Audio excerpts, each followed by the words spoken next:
Welcome to the Creating Responsible Companies podcast. My name is Barbara Anderson. I'm one of the co-founders of Destination Better, the company who brings you this podcast. This is a special podcast. We are now all in the midst of the coronavirus and trying to figure out what to do with it. And so what we've done is created a special episode on how companies can respond. We're providing resources and tips and ways to walk through what your company is doing, what you're doing in your role to get through this unprecedented situation. And I'm Janet Craig, the other co-founder of Destination Better. As Barbara mentioned on today's show, we're going to walk you through 5 questions you can ask yourself to help you and your company manage through this crisis. As always, we'll have those questions as a download at destinationbetter.com. So welcome everybody to the Destination Better Daily Brief on coronavirus, company resources and companies' responses. So I'm Barbara Anderson. And I am Janet Craig. We are the founding partners of Destination Better and also co-hosts of the Creating Responsible Companies podcast. That's right. And so Janet and I, the reason that we're doing these, and we wanted to keep these brief but informative. And so the reason that we decided to do these is, and just as a side note too, we may post this on our website and also on the Creating Responsible Companies podcast for folks who join us. So we have seen our colleagues really wrestling with this, haven't we, Janet? We have. We are working inside and outside of some pretty large companies and some other organizations. This has definitely shaken all of our companies to a core, for sure. And so we just couldn't sit by and see folks struggle, and so many organizations are trying to say, what can we do to help? Some amazing examples. And so as our company, we said, we can help guide people through this and give some tips, share what some other companies are doing. This falls squarely inside of when you think about corporate social responsibility or environment, social, and governance. This is definitely part of how you manage risks, how you engage with your communities, take care of your stakeholders, both internally and externally. And so we said, this is something that we hopefully can provide some resources on. So we thought we'd jump into that and let folks know that we want to help. Feel free to contact us at destinationbetter.com, which is also where the podcast is, where this replay will be, as well as replays from the other day. So we're going to do this weekdays until we don't need to anymore, hopefully, right? So we welcome it as well. So so what we thought we'd do is just share with you yesterday. We're not going to go into these, but these are some really great resources that you can tap into. We went into them on yesterday's webinar, which was March 25th. So the first is guidance for employees. So if you're an employer, how you can help take care of your employees. They've got some customizable resources here at the U.S. Chamber. The second is a corporate aid tracker, and this is looking at ways that the business community is mobilizing its expertise, capabilities, and community resources to assist with relief and containment efforts. Some really inspirational ways there. It's also tracks kind of globally where grants are going to. You can look at it on a map. You can look at it by organizations, the largest organizations, smallest ones, what they're contributing to. And then LinkedIn has done a great job of keeping up with what companies are doing in terms of their ways, both from a company perspective, which we're going to talk about today, and also kind of from a CSR, corporate social responsibility, or philanthropic resources. So anything else on this, Janet? No, just that there is a ton of information out there right now, and we just want to make it easy for people to find, right? That's what we're trying to do. We try to make it easy. So the second is in terms of philanthropic. How are companies responding? What are they doing to give back? And Candid.org is keeping a terrific list of how companies are responding as well. And our friends at visit.org have, because they've had to shift their business model pretty much overnight from providing on-site volunteer activities for companies and employees all around the world, especially to small nonprofit organizations, because people aren't traveling, they really had to kind of completely pivot their business. So they are meeting twice a day, capturing what organizations are doing, what companies are doing, and you can sign up for a daily email that they're sending out at visit.org. So that's a great resource. And then last, if you're a business owner or you're an employee, there's all kind of financial resources, and almost by the hour, we encourage you to look at government resources, both at the federal level in the US, as well as county, state, and even local at the city level. So there's tons of resources out there. Local community foundations are providing resources, especially for in terms of if your employees aren't able to meet their bills. There's some with food distribution. So anything else on this, Janet, before we jump in to today's topic? Yeah, my only feedback on that is that there are some really great ways, and sometimes some just really simple ways to get back, like visit.org's email list, a really simple way to get back to the basics, to share information, and hopefully the way we're sharing this information will be helpful as well. Yeah, so a lot of organizations they're collecting research, and so it's great to share it, so which is what we're trying to do here. So we've got two different slides that we thought we'd go through today. And the first is what companies should consider when they think about their response as a company and what they can do to respond in this time, because it's such an unusual time that companies are kind of wrestling with what to do and where to start, and everybody's overwhelmed. So what we thought we'd share here is some practical ways. So when you think about developing, so this is called what companies should consider in their company response. So when companies are developing their response as a company, and the second piece of this, the next slide we're going to go to, is more kind of corporate social responsibility specific. But at the 10,000 foot level, you have a company, you're inside of a company, you work for a company, you own a company. How can you respond to this? So Janet and I are going to go through these 5 different areas that we encourage you to consider. So first is, how has this impacted our business and our industry? So we are all in some sort of an industry. So first, think about who has it impacted, what stakeholders. And when we say stakeholders, we aren't thinking shareholders, although that's certainly an important stakeholder. We're thinking about your employees. How is it impacting them? Are they having to work more? Are they maybe temporarily not working? Or maybe are they going to lose their jobs? So think about the impacts it has on them, on their families, on them being able to meet their bills or not. Think about your customers. Are there services that you're not able to provide now, or products that you're not able to, or maybe you can't provide enough? If it's toilet paper, could be one. And then from your supply chain, think about your suppliers. So we know that there's a light at the end of this tunnel. We don't know when that's going to be, but you're going to need those suppliers. So are there ways that now you maybe can help to support your suppliers so that that supply chain can continue when you need to ramp back up? And hopefully it will be as quickly overnight to ramp back up as it has been so far. So anything else on that, Janet? You want to go through the kind of what has been done to impact companies, businesses, and their industry?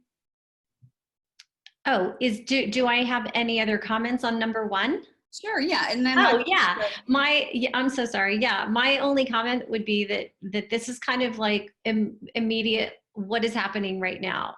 The first question, how has this impacted our business and industry, to ask yourself. And as much as you can, document It's so important because in a month or 2 months or however long this is going to take for this to get back in control, you may forget about some of the people that were impacted, um, that were stakeholders. And so please just do your best to document right now. It will be such useful information in the future. And as we go through the rest of these questions, I think number one is more of like, we're feeling this pressure right now. What's going on with our employees, our customers, our suppliers? What is our, what is happening with our revenue? What's happening with the people that may be currently working for us, or maybe they have you've had to let them go. Are you helping them with think about innovative other ways that they can work so that they themselves can stay financially viable and sustainable, so that when it's time, you can hire them back? That's right. And some companies are even paying employees to do philanthropic type things. So think about the long term. We know was going into this a tight job market. You're going to need those folks back eventually. So what can you do to foster those relationships? So thanks for that, Janet. Number two, what do the next 30, 60, or 90 days look like? So it might be hard right now to think about that, but what we suggest is you've got a wealth of knowledge in all of your stakeholders. So as we talked about, your employees, your frontline employees, your salespeople, if you're in manufacturing, who's on the front line, the talent and knowledge that they have there. Bring together your board of directors, bring together your customers, and have a sounding board, have some brainstorming sessions, envision, say, where do you see us in 30 days, 60 days, 90 days? And you can go farther out, but we were thinking kind of more of, like Janet said, kind of a triage scenario. So think about different scenarios in terms of like, what is the absolute worst case that could happen, and what are we going to do at this? So at the 30-day mark, what's the worst case? But also think about the best case. And if you think those scenarios through, you're going to be that much better in a position to respond. And then think about, how can we get ahead of both the good possibilities and the bad possibilities? The more we think about it, maybe you'll come up with something innovative. Maybe you'll think about some other product offering. So I think companies are hopefully doing this, but this is something that I think companies should do. So anything else on that, Janet? Of course. Good. I'm a big proponent of efficient decision making. And Barbara and I are both big proponents of companies communicating what their environmental and social impacts are and taking a look at risk. And this was completely not foreseen by any way, shape, or form. And so when we look at situations like this, we see them as amazing opportunities to get those stakeholders together, because everybody's affected. It's not that we're asking companies to be more transparent or authentic or something like that. You have to be right now. And if there was any time to get your board of directors, your key executive leadership together, your management, everybody in your company together, no matter how large or small your company is, now is the time. And you have such an amazing opportunity for communication and really understanding some of those blind spots that or typically not always managed because they didn't need to be managed at the time, social impacts of your company. And we are in the middle of it, people. And this is a great time to try to efficiently make decisions. Look at the next 30, 60, 90 days, use it as a way to communicate openly with your stakeholders, bring together people from the community so that you can really kind of work through this together. It's sadly, we have to look at this as an opportunity as well as balance the parts of it that just aren't so great. And the diversity of thought with all of those stakeholders is going to be really rich and very valuable. And then from that perspective, as we think about number 3, what opportunities do we see during this time? So we always are glass half full, but we have to think about, how can we turn lemons into lemonade if that's possible? first, who needs help and how can we provide it? Both from a company standpoint in what you do with your services. So maybe your company is meeting with your local government officials or the federal government officials and trying to work through some solutions. Who needs help and how can we provide it? Each company has a unique offering, and they can lend that then. And we'll talk a little bit next on the corporate social responsibility response. But how can you innovate using your existing infrastructure? There's companies like Ford who have said, we've got these filter devices in our cars and we've got a manufacturing facility. How can we help make some respirators? There's companies who have beer and spirits who said we can make hand sanitizer. And so think about the innovation that you can use with your existing infrastructure, or maybe even acquiring something a little bit different, or partnering with another organization, collaborating, teaming up. And think about your business offerings. You might need to totally pivot. Today I was driving around and every restaurant has big banners. We still are doing delivery and pickup. And you have to really be overt in your messaging and be very clear about what your offerings are, but you may have to completely pivot your business. And Janet, you had the one example of the local steakhouse, right? Yeah, there's a couple of examples. Burn Steakhouse, which is known as one of the most incredible restaurants in the world, has gone from having, like every other restaurant, having people inside their business to not having people inside their business. So for instance, they're selling their steaks. They've now become a purveyor of meats.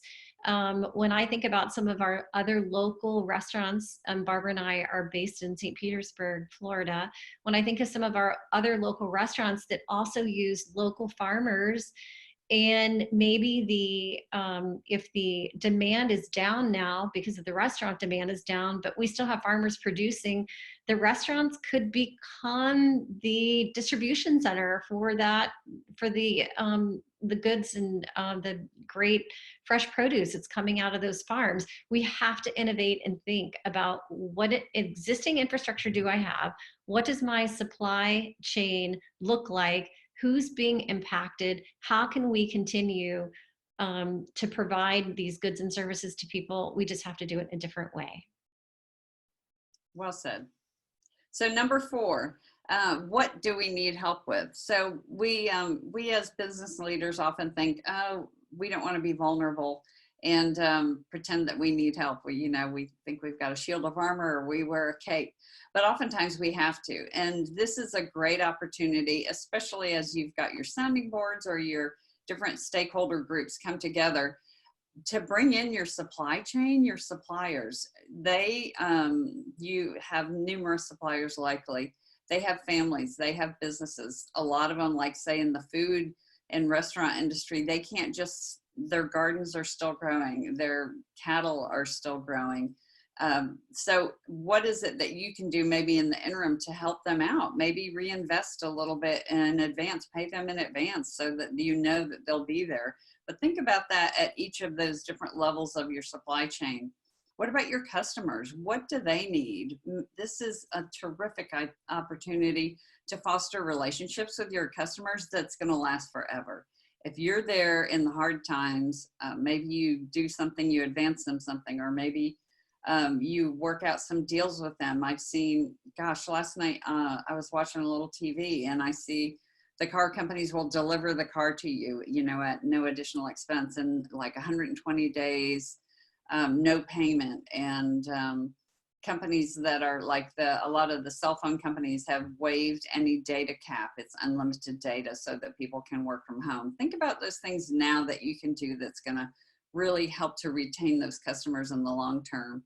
And then near and dear to our heart is always your community. What are the greatest needs in your community? And people will remember that when we all come out of this, how you're giving back. We see so many fast food restaurants and just mom and pop restaurants and even chains. I saw KFC was delivering to hospitals. Oh no, KFC was doing backpacks for kids who would normally be like on a free or reduced lunch program at school. But we see restaurants delivering to medical staff and hospitals levels. So think about, maybe you have this inventory of something.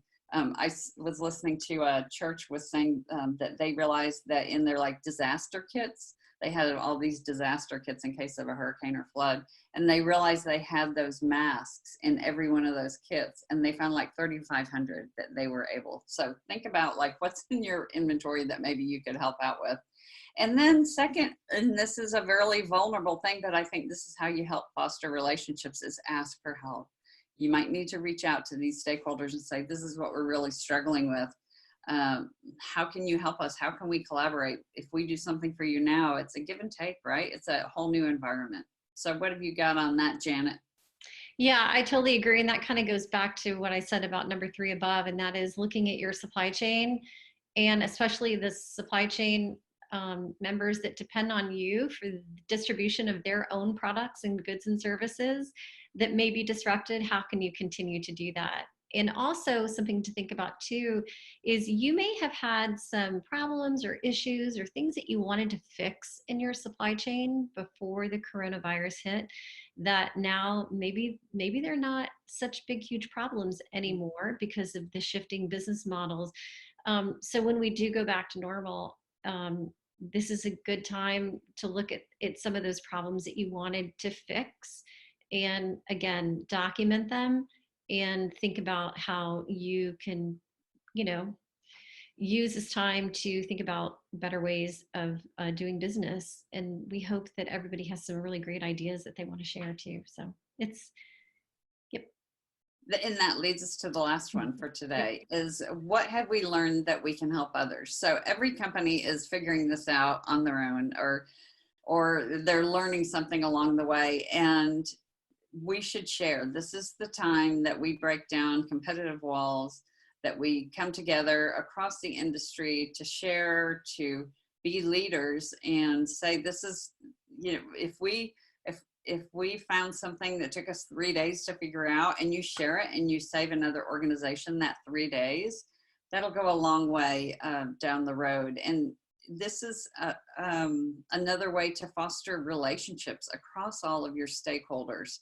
Be transparent with your employees. Tell them what you're facing. And, when employees have to get laid off or temporarily furloughed or whatever, if they don't see what actions your company is taking, they could be really frustrated. They're going to be disappointed and frustrated anyway.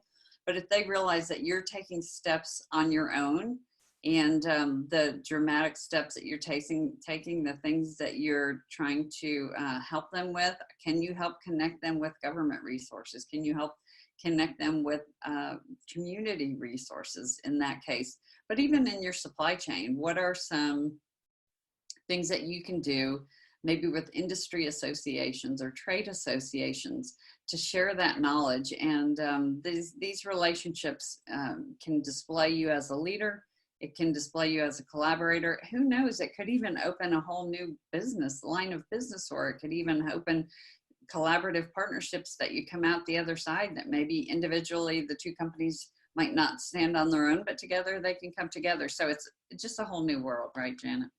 Yeah, I think those are all really, really great points. And one other thing that I would like to say is going back to for like some of our the employees that work in the restaurant field.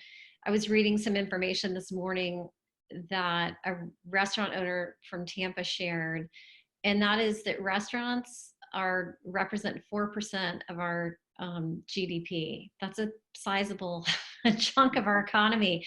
And if we have lots of restaurant workers that are all of a sudden not employed, they're still employable. So how can you help them work through your supply chain or your supplier relationships with companies that are hiring? And it's not this huge shift in employment from not being able to be employed in one industry, but you're still employable, but you could be employable in another industry. That other industry is seeing a rise. It's not always going to be like that, but we all need jobs. So just think through that. And as Barbara had said, we have seen some incredible relationships and innovative solutions to things like this through some of the companies that we've worked with, just by people communicating and being in a position of needing help. And we all need help right now. So don't even hesitate to reach out and think about what you need, because other people are out there trying to solve problems too, and they may just have the solution to your problem. That's right. So what I'd like to do is, I think I'd like to pause on this, and then tomorrow for our live webinar, go through company CSR responses, because I think this is a lot of information and I don't want to overwhelm anyone. These are some great steps, and I think if companies or leaders can think this through, and then tomorrow what we'll do is we'll be here at noon on Friday the 27th of March to walk through how you can respond from a CSR perspective. And this is going to be very similar to this, but it's not just philanthropy. It's not just giving things away. It's, again, ways to add value to your company now that could last for the duration. And so we'll go through that tomorrow. Is there anybody on who would like to, is there any questions or anything that we have? I'll have you look at that. Well, I invite our audience to think about joining us. Maybe you've worked through something that you think you could share and help others. And so if you'd like to join us either on the live or for something separately recorded, either for the podcast or just to share with other business leaders, we welcome you to do that. So think about these 5 questions: how it's impacted you, your business, your industry. Number 2, what do the next 30, 60, 90 days look like? Number 3, what opportunities do you see during this time, maybe using innovation in your existing infrastructure? Number 4, what do you need help with? And number 5, what have you learned that would help others? And I'd just like to add one other thing too, that on our website at destinationbetter.com, there are podcasts that you can listen to that kind of walk you through some of our processes, because everybody who knows me knows that I love a good process. But we also, on our Say Hello tab, there is a button that you can push and you can leave us up to a 3-minute voice message. So if you've done something really great that you want to share, please just go to destinationbetter.com, click on the Say Hello tab, leave us a message, or send us an email. We'd love to share. We need to be sharing information at this time. I see lots and lots of Facebook and media posts for and social media posts, inside comments, where people are connecting people inside comments, but unless you read the comments, you can't see what's going on. So use our infrastructure for our podcast, use our website, use the Say Hello tab to leave us a voice message. It'll come straight to us very quickly. And we'd love to share your story, share your solution, share your idea, so that we can all work through this together. Yep, and our email is hello@destinationbetter.com. And as Janet said, it's on our website.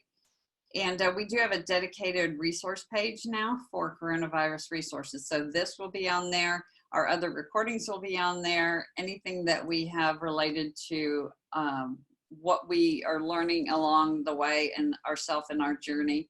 So, so we're glad that you joined us today. We will be doing this again for the next foreseeable future for daily, Monday through Friday at noon. So kind of a quick brief webinar, and we hope you find it helpful, and we'd love to hear from you, and any feedback, comments, ideas, suggestions as well. Anything else on that, Janet, before we head out? That's it. Just thanks for watching, and please share and communicate with us so that we can share your information. That's right. All right. Thank you all so much.